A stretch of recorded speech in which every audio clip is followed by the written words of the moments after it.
ଜାତୀୟ ରାଜପଥକୁ କ'ଣ ସୁରକ୍ଷା ଦେଇପାରିବ କଞ୍ଚା ବାଉଁଶ ଏବଂ ବାଲି ବସ୍ତା? ଖରା ଦିନ ଗଲା କିନ୍ତୁ ଜାତୀୟ ରାଜପଥ କର୍ତ୍ତୃପକ୍ଷ ଭଦ୍ରକ ଜିଲ୍ଲାର ବୋଡ଼କଠାରେ ରାସ୍ତା ମରାମତି କଲେନି। ବର୍ଷା ଦିନରେ ବନ୍ୟା ଭୟ ଥିବାରୁ ରାସ୍ତା ସୁରକ୍ଷା ପାଇଁ କଞ୍ଚା ବାଉଁଶ ପୋତିବା ସହିତ ବାଲି ବସ୍ତା ପକାଉଛି ବିଭାଗ। ଏପରି କାର୍ଯ୍ୟକୁ ନେଇ ଅସନ୍ତୋଷ ପ୍ରକାଶ କରିଛନ୍ତି ସ୍ଥାନୀୟ ଲୋକେ। ବର୍ଷ ବର୍ଷ ହଉଛି ଦେଖିଲାରୁ ଯୋଉ କଥା ସେଇ କଥା ହଉଛି।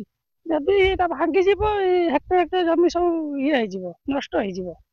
କିଛି ଲାଭ ହଉନି, ଖାଲି ବର୍ଷକୁ ବର୍ଷ କାମ କରୁଛନ୍ତି, ଯୋଉ କାମ କରୁଛନ୍ତି ସେଇ ନଷ୍ଟ ହେଇ ଚାଲୁଛି। କଣ ସାର୍ କଞ୍ଚା ବାଉଁଶ ପୋତିଛନ୍ତି ଖୁଣ୍ଟି କରିକି ବତା ଦଉଛନ୍ତି, ଦେଇକି ତାପରେ ବାଲି ବସ୍ତା ଦେଇଦେବେ, ତା କଡର ଆଉଜି ଦେବେ। ସାର୍ ସେ ଉପର ବାଲା ସିନା ତାଙ୍କର ମନ୍ତ୍ରୀ ଯିଏ ରହିଲେ ସେ ସିନା କଲେ ହୁଅନ୍ତା, ସେମାନେ ତ କରୁନାହାନ୍ତି, ହବ କେମିତି ସାର୍? ବନ୍ୟା ପାଇଁ ରାସ୍ତାଟା ବାଗଉନାହାନ୍ତି, ସେଇ ରକମ ଇଏ କରୁଛନ୍ତି। ନା ରାସ୍ତା ରହିବନି, ସେମିତି କାଟିକି ନେଇକି ପଳେଇବ ବିଲକୁ, ବାଗଉନାହାନ୍ତି ଆଉ ହବ ସିଏ। ଏଇଠି ଆମେ ଦେଖୁଛୁ 10 ବର୍ଷ ଖଣ୍ଡ ହେଲାଣି ଏଇ ରକମ।